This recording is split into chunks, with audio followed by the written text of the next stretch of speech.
right, big world out there. How y'all doing today? Happy Saturday. Guess what?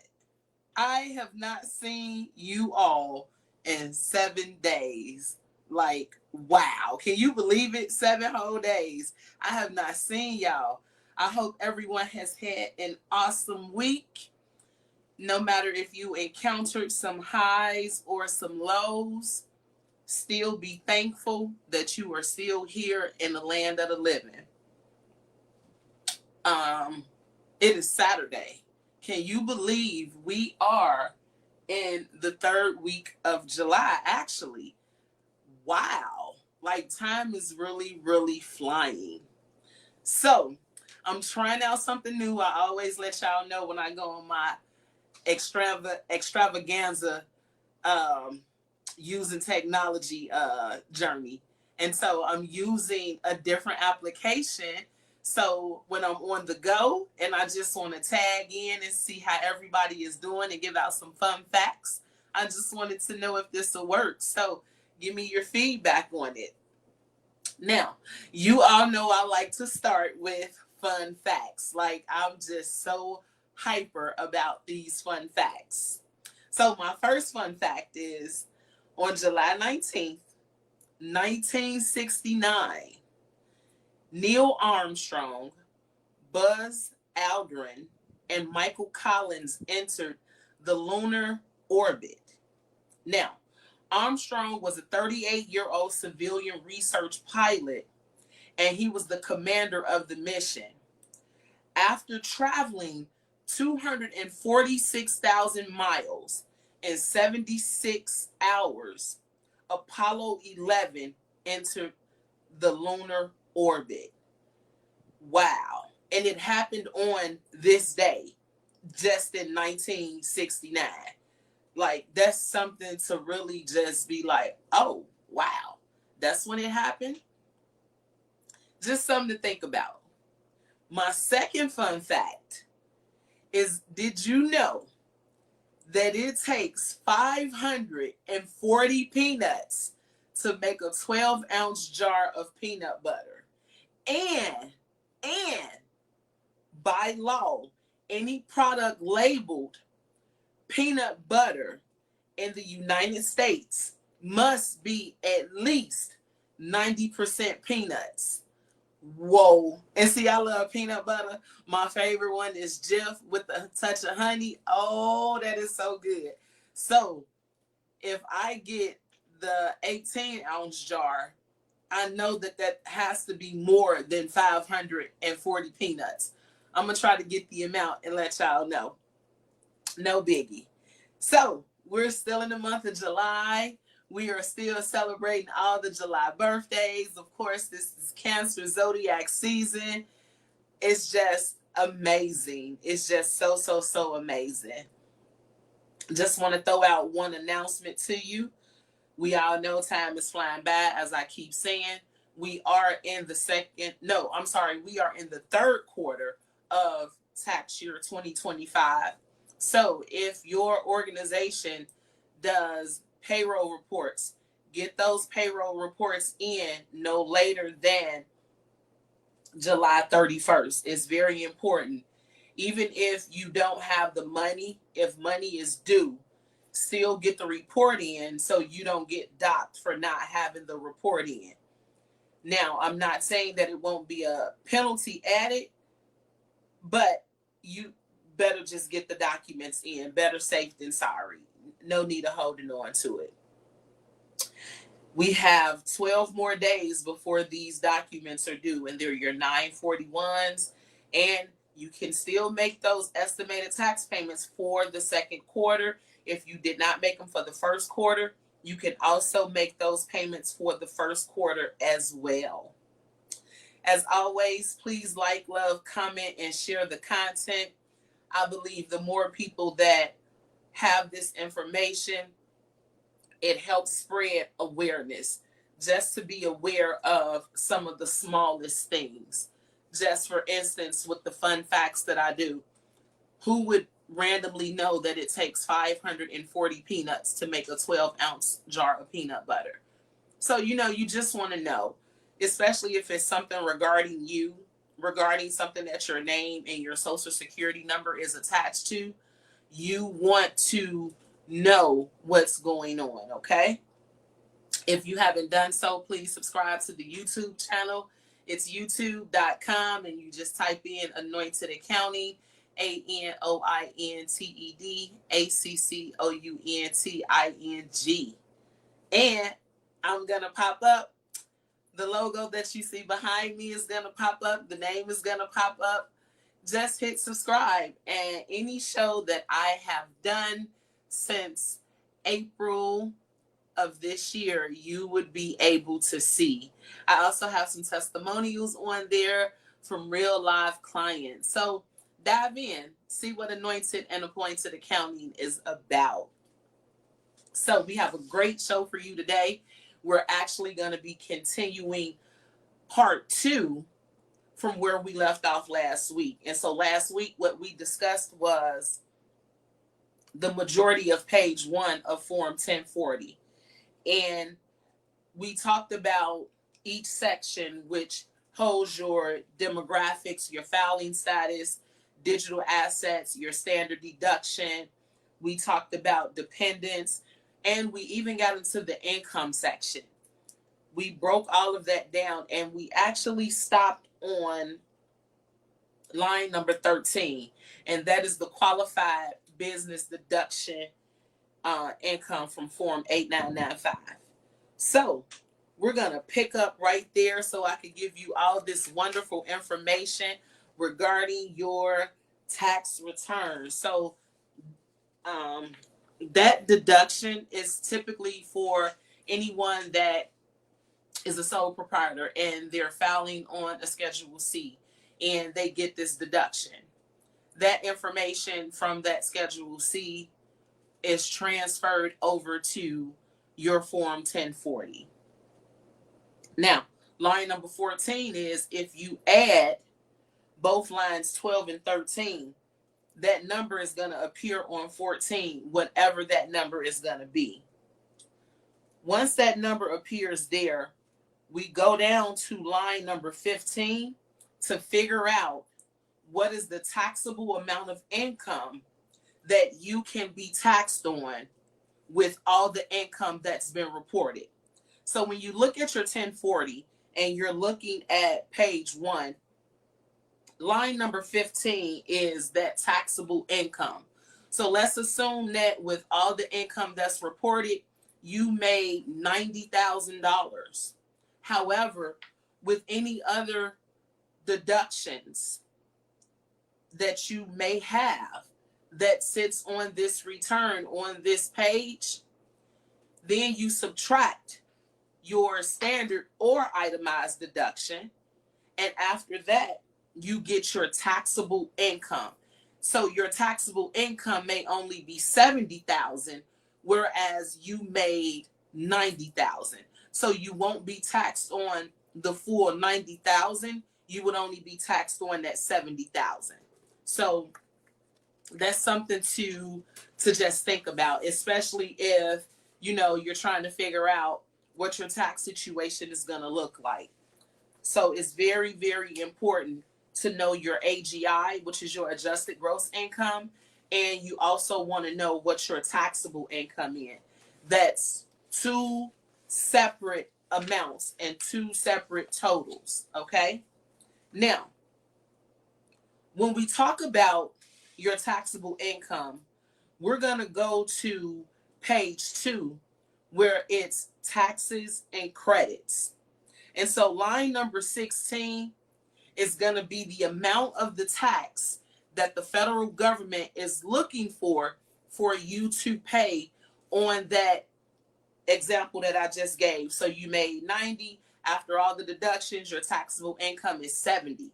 So the tax that you have to pay on that $70,000 is going to end up on line number 16.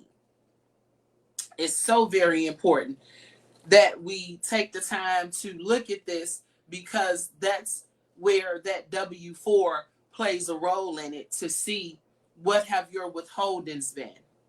So once we do that, we now look at the amount from Schedule 2.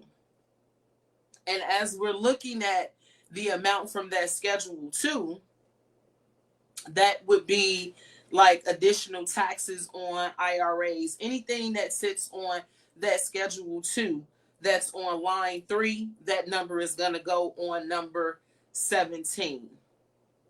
When we get to line 18, you're going to add 16 and 17 together. You're going to add those two numbers together because you want to know what amount is going to get reported on line 17. Now, when we talk about Schedule 2, that's the excess advance premium tax repayments. Let me explain. For some people that receive health coverage through the marketplace, let's assume that you didn't pay the amount that you were supposed to pay. Well, that repayment, that goes on Schedule 2, which is going to be transferred over to page 2 on the 1040. Now, let's say you had owned a vehicle, a clean vehicle credit, and you wanted to repay repay the amount to the registered dealer.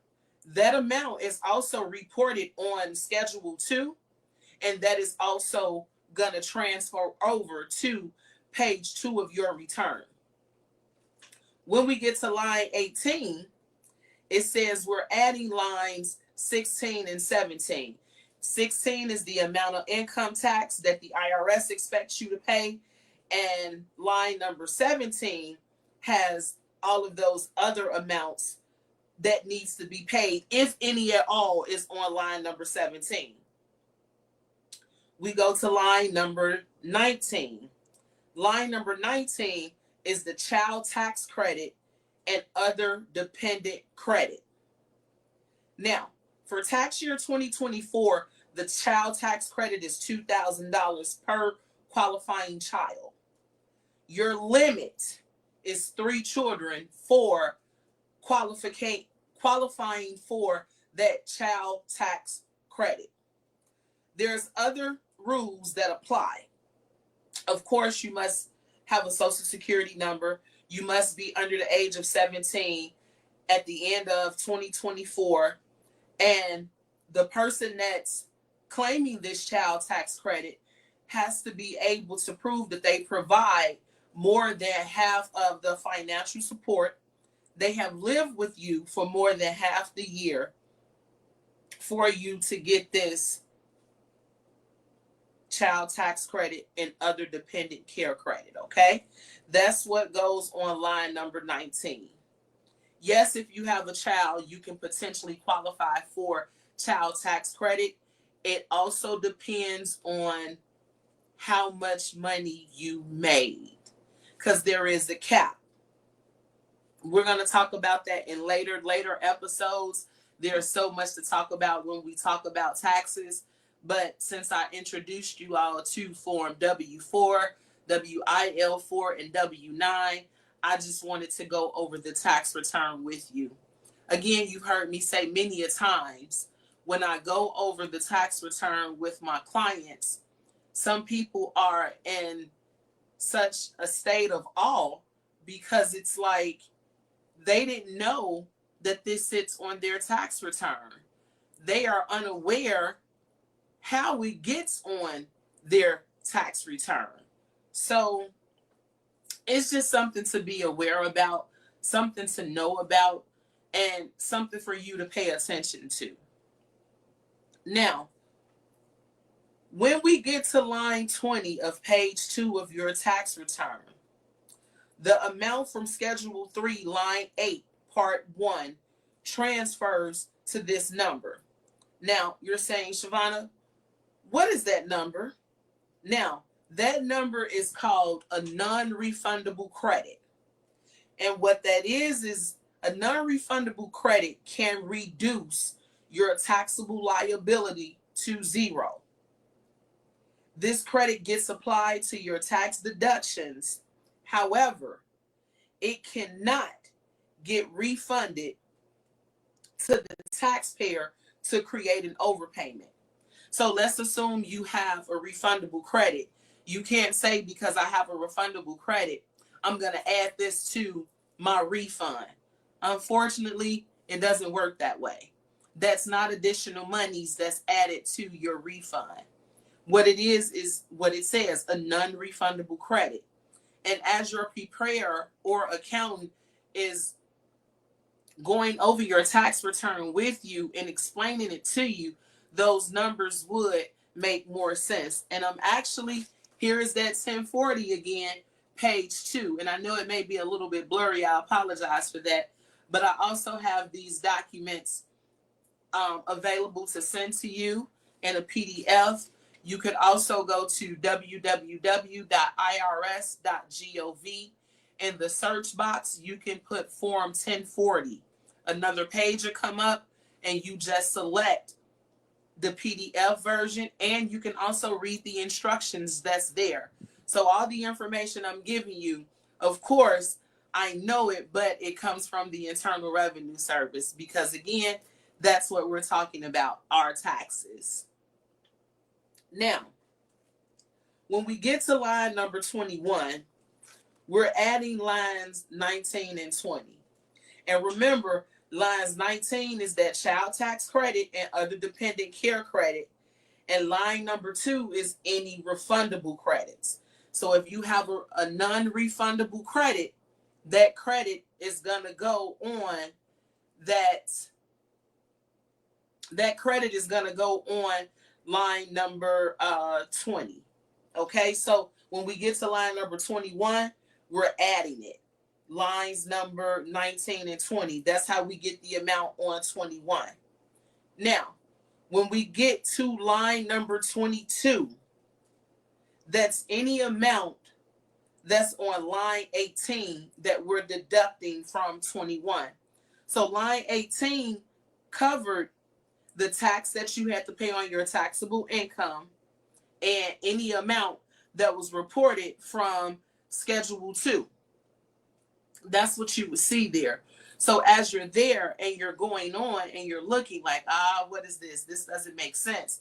Well, it does, because now it is taking away and adding numbers just to get to one amount. And that amount we're going to go into in a moment. Now, it's other numbers and other lines that sits on the tax return. When we get to line number 23, and again, this is in that section, taxes and credits, we talk about other taxes. That's on Schedule 2, Part 2.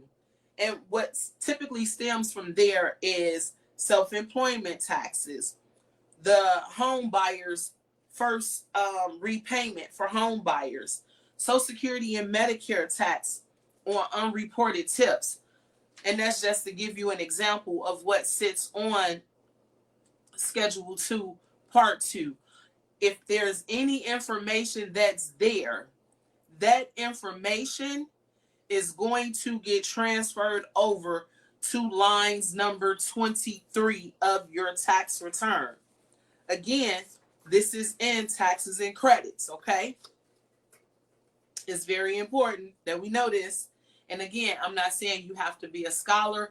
I just want you to be aware of what is sitting on your tax return. You should not be surprised. You should not be in a state of shock and disbelief. Now we're going to go on down to line number 24. And line number 24 is, we need to know the amount of taxes that we as the individuals are going to owe, if any. So as we're looking at lines 16 through 23, and we have those figures in there, and there's addition, there is more addition, and this is what you're adding up. When we get to line number 24, we are accounting for child tax credit. We're accounting for credit for other dependents. We're accounting for any additional taxes that were paid from Schedule 2, Part 1, Line 3. We're also taking into account those non-refundable credits that I spoke about that could potentially zero out your tax liability. And we're also talking about other taxes from Schedule 2, Part 2, that's going to total the total amount of tax on line number 24 that the federal government is looking for. So I gave you your taxable income at $70,000, and let's say line number 24, that amount that you owe is $2,000. Great. That's not bad at all, owing $2,000 with whatever information was reported on you. Now we go down to section number 8. And of course, I got all the sections numbered. It just makes more sense for me to have them numbered, right?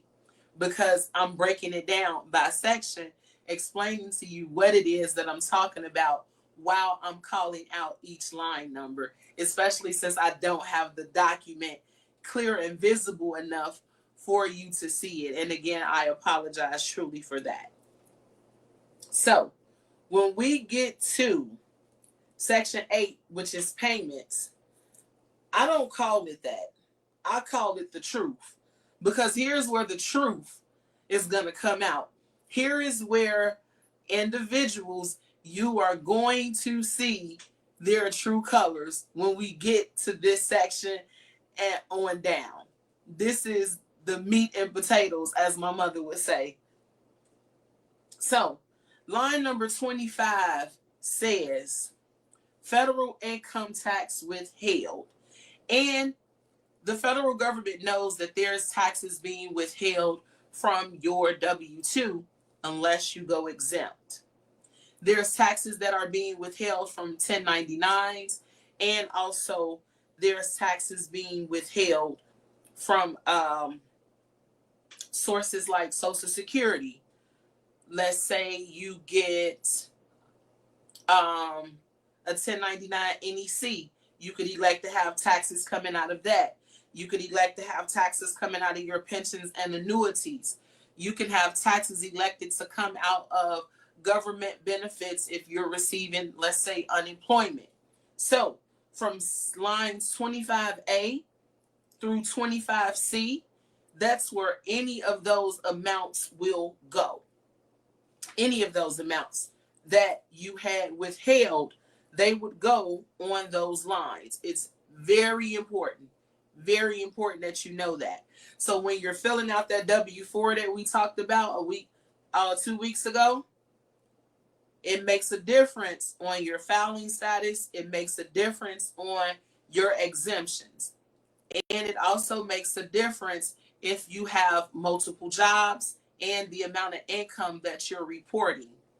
It's best to get with your accountant and or your preparer just to sit down and go over this so you will know what it looks like for you and how it's going to look for you. I'm sure you want to know that, right? Of course, who doesn't, right? Duh. So now, when we get to 25D, let's assume that we had withholdings taken out of every source of income that we received, 1099s and W-2s, and let's say that amount was $2,500 total. Well, guess what? That $2,500 that was withheld, that's going to go on line 25D. Now, when we get to line 26 asks for any estimated tax payments that you have paid. Again, let's assume that you go exempt. You don't have them take the withholdings out, but you're going in there and you're making estimated payments just so you don't get bit really, really hard at the end of the year. Let's say you're a sole proprietor and you don't want to owe an astronomical amount. You're going to pay those estimated tax payments. Let's assume that you are in a totally different tax bracket. You didn't go exempt. They're withholding taxes. However, you still want to make that executive move and pay more into it so it doesn't bite you at the end of the year. you can go in there and make estimated tax payments. Once those payments have been made, the total amount of estimated tax payments that has been reported, which you have made, that is going to go on line number 26. Now, line number 27 is that earned income credit. And I like to call that the line that everybody looks for, because if it's not any income credit there, here come those 50 questions. Well, why don't I have earned income credit? And it depends on a lot of factors. It depends on how much money you made. Have you capped out per the limits of the Internal Revenue Service? But what it is, earned income credit, what it's for, it's to help low, moderate income tax individuals such as you and myself and families get a tax break. If you qualify for this earned income credit, it could potentially lower the taxes that you owe. So it's understandable why we look for this earned income credit, but depending on how much we make, there is a strong chance you would not get it. As a matter of fact, when I'm going over the returns and my customers ask, did I get earned income credit? I just politely show them the return. It says no, and it'll tell you no. But I just explain to them why it's no, just to give them the understanding, because they're supposed to know. Line number 28 is that additional child tax credit. Now, that credit is a refundable tax credit to taxpayers.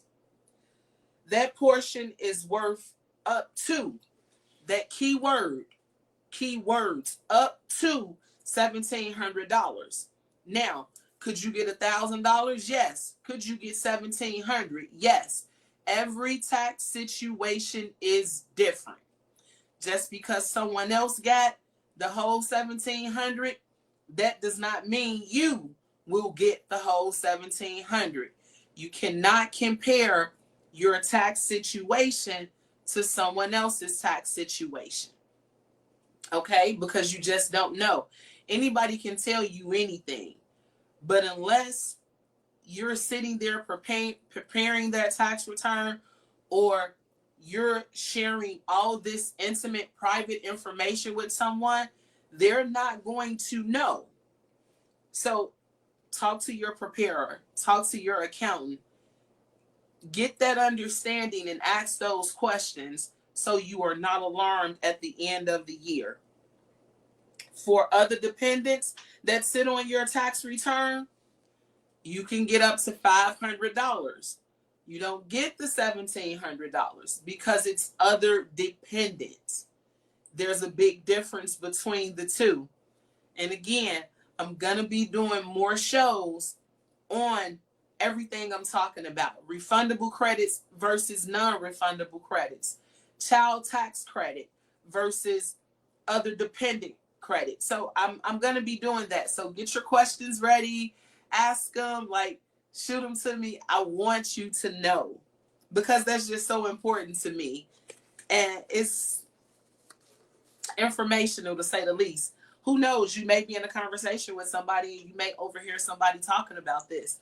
And if it doesn't seem right, you could easily chime in and say, hey, you know what? That don't sound right. Let me tell you what I've learned and how this may be beneficial to you. You could be polite about it. So, yeah, knowledge is key. So when we get to line number 29, line number 29 is called the American Opportunity Tax Credit. Now, the American Opportunity Tax Credit, better known as AOTC, is a credit for qualified education expenses paid for an eligible student for the first 4 years of their higher education. So that means you could get up to an annual credit of $2,500 per eligible student. You may not get the entire $2,500 depending on certain criterias. Now, if that credit brings your amount to zero, you have a 40% chance of the remaining amount up to $1,000 that can be refunded to you. What does that mean? Well, that means, let's assume you got this credit, and let's say it wiped out some of your tax liability. Well, if there's an amount left over, 40% of that, or $1,000, can get refunded back to you on your tax return. So yeah, it'll come back to you. To be eligible to claim the American Opportunity Tax Credit or Life Learning Credit, which is LLC, the law requires a taxpayer or a dependent to receive Form 1098-T from their educational institution. So any college that you go to, you have a student portal. Guess what? You can access your Form 1098-T. Most colleges have it available for downloading yourself, and some will mail them. I don't know if some colleges still mail them, but I know when I was in school, I was able to download it, and I was able to receive a hard copy in the mail. So that's what that's for. Now, when we get to line number 30, and again, we're still in payments. Line number 30 was for the recovery rebate credit. So if you didn't get a stimulus and you filed late, you were able to report that there, and you were able to put on there that you did not receive your stimulus, and that money would get reported there and sent over to the Internal Revenue Service. However, that line is there. They haven't removed it off the tax return. Line number 31 is the total amount of payments and credits from Schedule 3. Now, what are those payments and credits, Shavonna? Now, I've been using Form 1095-A, and of course, that's from the marketplace, healthcare, the Obamacare, as I like to call it, which it is. And let's just say you paid more into that than what you were supposed to pay. You get that credit back. If you filed an extension in March or April and you sent money in with your extension, that amount is also transferred over to line number 31. I'm sorry, yes, it's on Schedule 3, but once everything is tallied up, that total amount is going to get transferred over to line number 31. Also, for the Railroad Tax Act, tax withheld, if enough was not paid into that, that amount will go there, and it'll show up on that schedule and on page 2 of the tax return. Okay? Now, when we get to line number 32, we're going to add up lines 27 through 31 because we want to get the amount that was actually paid in and credited. Now, once we get that amount, we go on down to line number 33. And remember all those withholdings we had from those 1099s and those W-2s? We're going to take that full amount, and that number will go on total payments, which is going to be line 33. So with everything that we've added and subtracted, it's going to end up on line 33. Okay? Now, when we get to section number 9, which is the refund section, I call that the happy space section, because 99.9% of the time, if someone is getting a refund, they are ecstatic. They may be disappointed because it doesn't look like prior refunds. And please keep in mind that tax laws change all the time. So what you may have gotten one year, you're not going to get in that same year. Everything changes. You may have had children. Your children may have gotten grown at the time of your filing. Everything changes. Every situation is different. What if last year you made less and had more taken out, but this year you made more and had less taken out. There are a lot of factors. Also, keep in mind that if you're not aware of what sits on your tax return, I'm sorry to say, but people will put fictitious information on your tax return just to satisfy you so you can get a higher refund. However, anyway, when we get to line number 34, if line number 33, which is the total payments, is more than line number 24, and line number 24 is the total tax owed, this is considered an overpayment for you.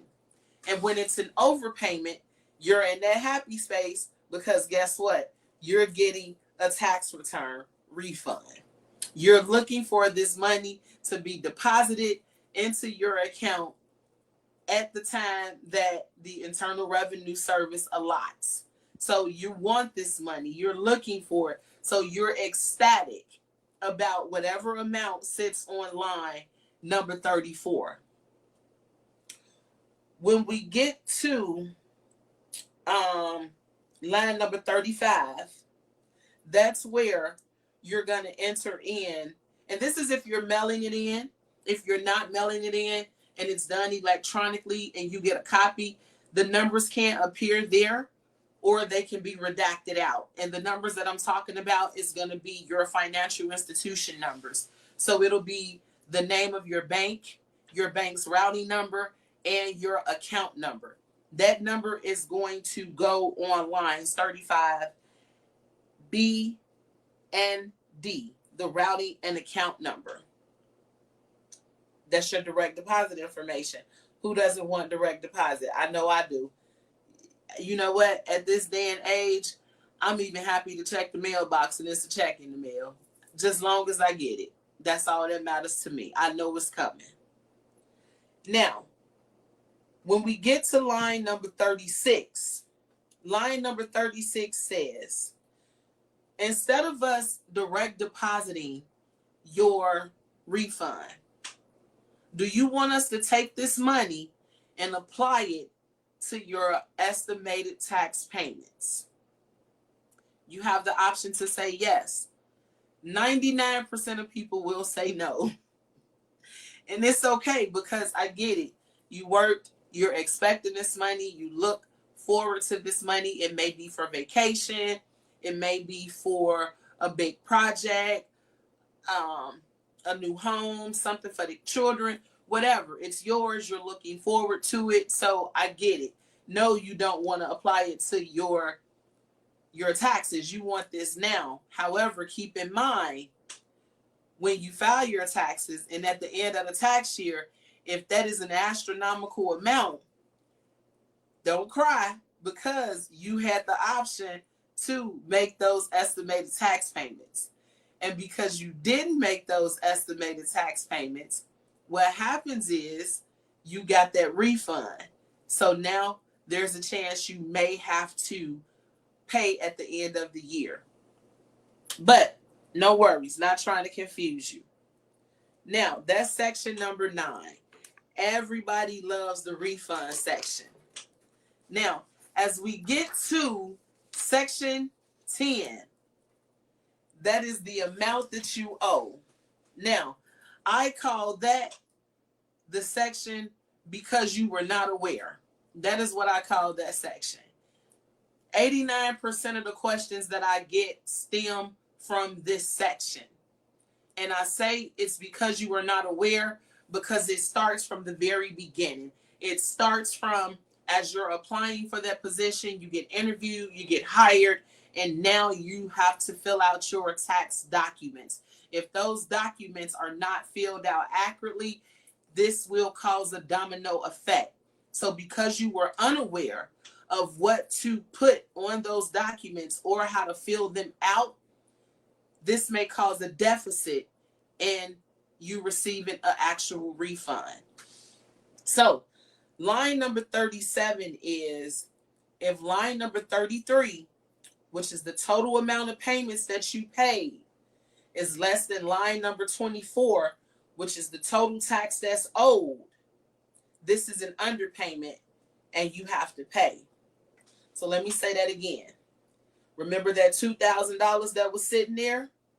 And you're looking to say, hey, because this money was paid in, I'm going to get this money back.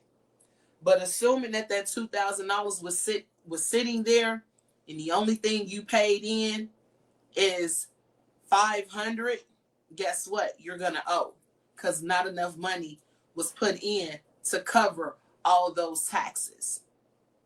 And here's the thing. If you're not making estimated tax payments, if you're not having enough money withheld from your earnings, receiving your refund throughout the year, that causes a deficit how you file at the end of the year. Because as I stated last week, you're not going to get a refund both ways. You're not going to get it throughout the year and then turn around and get it at the end of the year. So if you went exempt all year and didn't pay estimated tax payments and there were no withholdings, you will owe. Let's assume you had 7 deductions and you could have only had 0 or 1 deduction. Well, you got all your monies throughout the year. Now at the end of the year, there's a chance that you may owe the Internal Revenue Service because enough money was not withheld or paid into for you to cover this tax liability. Now, here's the flip side to that. Line number 38. So assuming that you have this balance on line number 37. If that balance on line number 38 is more than $500, you will receive an estimated tax penalty. And the estimated tax penalty is an underpayment of the estimated tax by us, the individuals.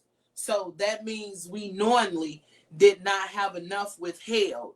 So because we are unable to control our tax situation and it's more than $500, we are going to get taxed on that. That is a penalty. Guess what else happens? There will be interest added to that penalty that you have to pay. And sometimes people, the interest and penalties will outweigh the actual amount that is owed. I'm going to say that again. Because you cannot control your tax situation, an amount that's over $500 that's being sent in, you will get charged an estimated tax penalty. On that penalty that you're receiving, you will have to pay interest on that penalty.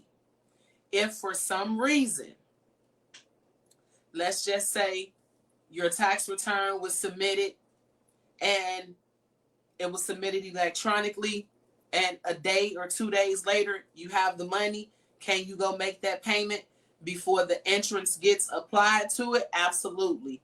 Sign into your account, your IRS account, and make that payment. There's multiple ways you can make that payment. You can go online and make that payment.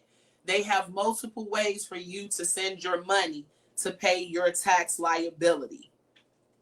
So keep that in mind when you're going exempt or when you're claiming multiple deductions and it's not working and you're wondering why you have this deficit at the end of the year.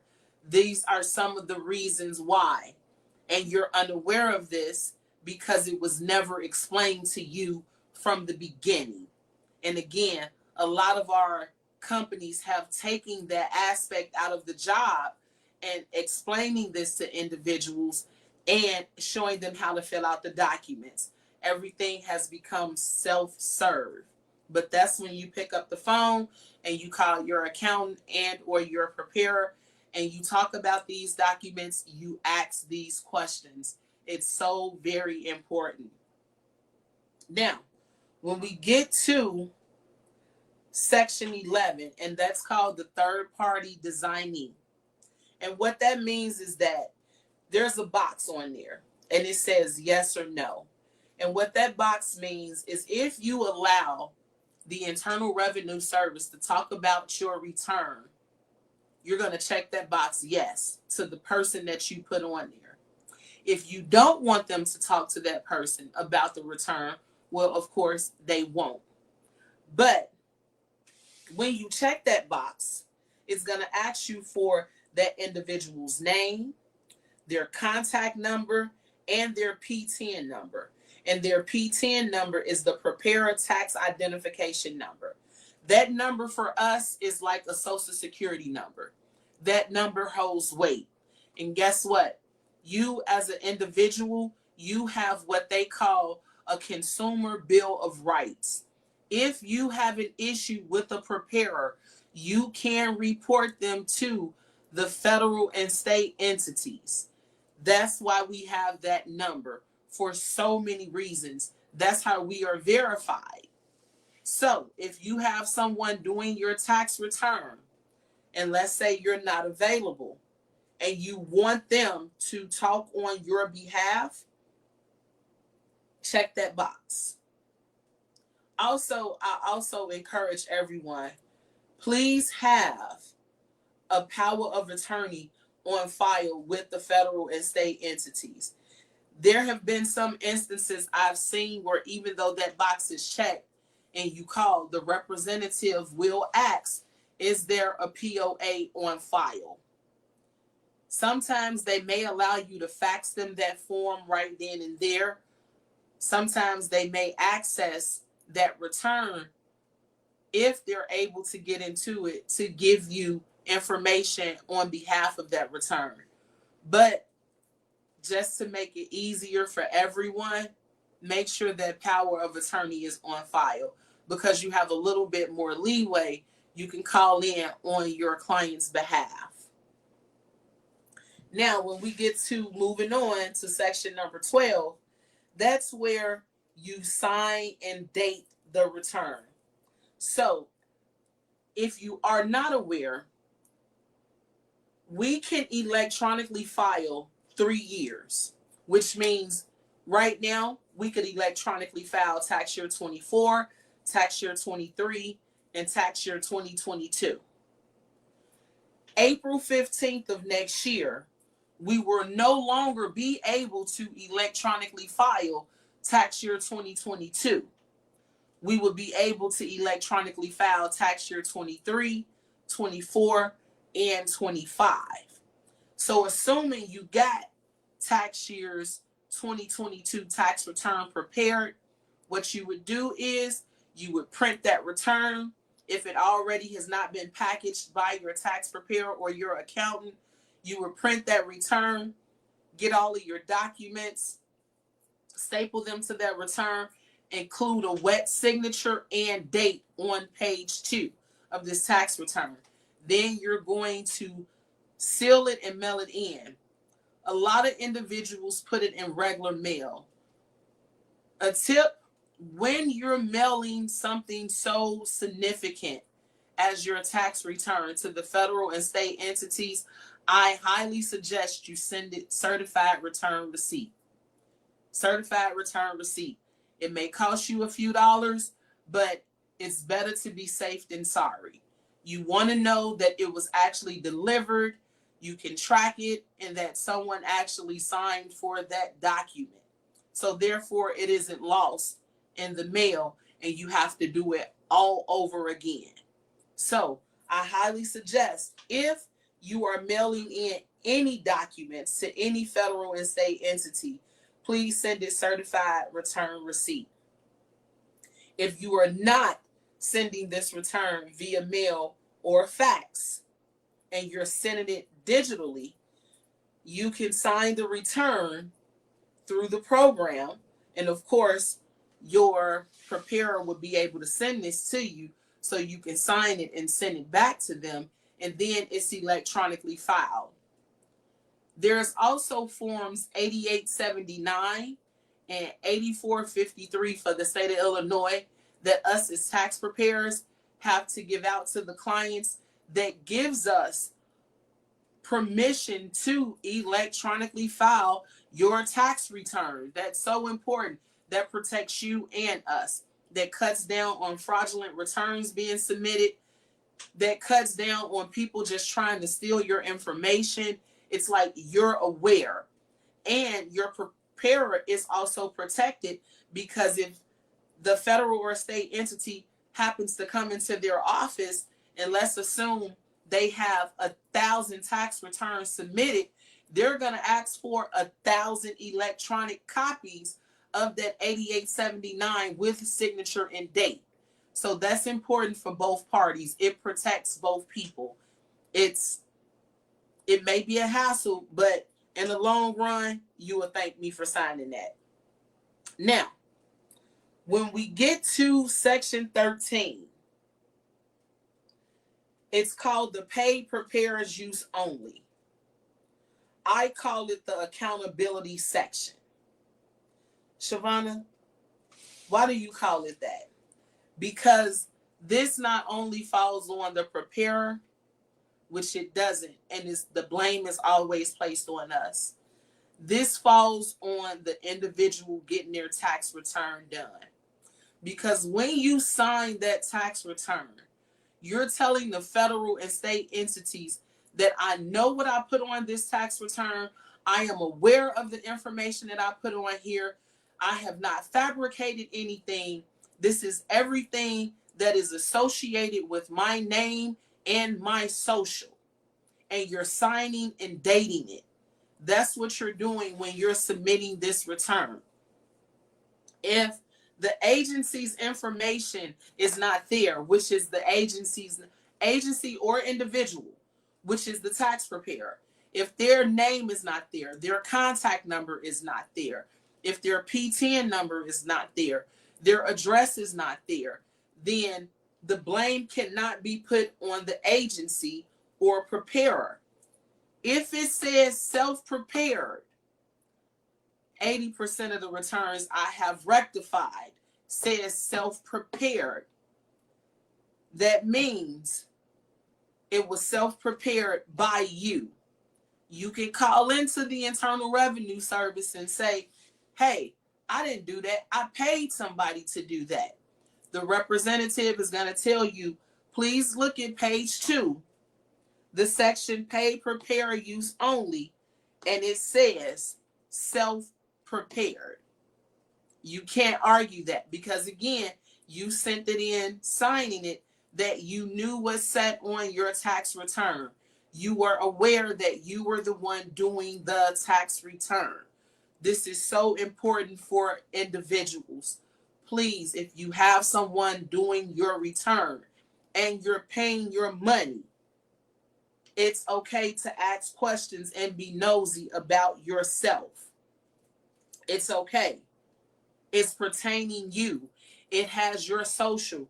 This tax return has all of your financial information on it. Why not ask questions? Why not be curious about what's going on? Why not dig deeper into it? You have to, you must, because this is yours and it sits on you. It is a part of you. Yes. Now, once we get to that section, guess what? The entire tax return is now completed. So let's go back through that. We covered all of this, right? We covered the demographic section, which is the name, social.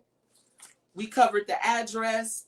If it's a spouse, we covered the filing status. We covered digital assets. We covered standard deductions. We covered the dependent section. We covered all the income here. We covered the taxable. We covered the income here and the taxable income. Then we covered our AGI and we covered our taxable amount. When we get to page 2, we've covered taxes and credits. We talked about refundable credits and non-refundable credits. We also talked about schedules 1, 2, and 3 and how those numbers from those schedules come over to page 1 or 2 of the tax return. We talked about payments, which means we went over the W-4 and the W-9 and the difference between the two and if there's any withholdings coming out. We talked about earned income credit. We talked about additional child tax credit. We talked about the American Opportunity and Life Learning Credit. We talked about total payments, and we also talked about those other payments when we want to take this money and apply it. We talked about the refund amount. And if you are depositing and having money deposited into that, that information can be redacted if you want it to be redacted, or you just keep it there. Then when we come down, we talked about the amount that you owe, if any, and why you have an amount that you owe. We talked about the third party designee and you informing the Internal Revenue Service, hey, I give this person permission to talk about the return. Of course, I also informed you about the POA. Now, when we get to sign here, if it's you and your spouse, of course, both signatures and dates have to go there. If you're single, had a household, of course, your signature and date goes there. This section down here, this last and final section right here, this needs to have your preparer's information. So if you go to someone and they tell you that they are your preparer, then their information needs to go there. If it's being signed, self-prepared, you have all right to ask any questions as to why this is being self-prepared, and that you, the person, the individual, are not preparing it. Someone else is preparing it. That causes a red flag. So it's very important that you look at that. Don't just be concerned about the refund. Don't be concerned about if you owe. There's a lot of other things you need to be concerned about on the tax return. Also, the IRS looks at the first 5 letters of the last name and the social security number. So it's best practice when you get your tax return to look at those demographics. Make sure that information is accurate. Is best practice to do so. Very best practice. And again, if the preparer's information is there, that's great. You don't have any concerns, any issues. But if it's not, question that. Be nosy about you. If you don't take anything away from this show today, please take that away. It is okay to be nosy and dive deeper in about you and your tax situation. I always say everything starts and ends with the transaction. This is perfect proof of it. Now, we're coming to an end. We got a couple more minutes. I know that was a lot of information that I went over with you, but you have any questions, you already know that you can reach out to me at www.anointingcountting.com. Our number is 312-837-7219. You could always hit me on any social media platform under Anointed Accounting. And we also have a YouTube channel, Anointed Accounting. If you have not done so, please go over to YouTube and subscribe to that page. All of this great information is there, and past information is there. You'd be surprised. You never know when you might need it. And what I like to tell people is just because it's a podcast don't mean you have to actually look at it. You can listen to it and multitask. Now, next week is going to be an outstanding show. It's going to be so amazing. I don't even want to give all the information out. Like, I just want y'all to be in total complete shock. I want y'all to show up like we giving away $1 million, but we not. We really not. We not. We'll accept it, but we don't have it to give away. But no, next week is going to be a great show. I want you all to have an excellent weekend. If you have plans this evening, be safe. Be careful to others and be careful to yourself. Love on yourself and your family. If you're celebrating anything and birthdays, please celebrate in moderation. Think of others around you. That's so very important. I do expect, if you have any questions, ideas, suggestions, please reach out to me. Send that information to me. We always want to talk about what the public wants to hear and want to know about. So I look forward to seeing you guys in 7 more days. Have a great, phenomenal weekend and week. I love y'all. Bye-bye.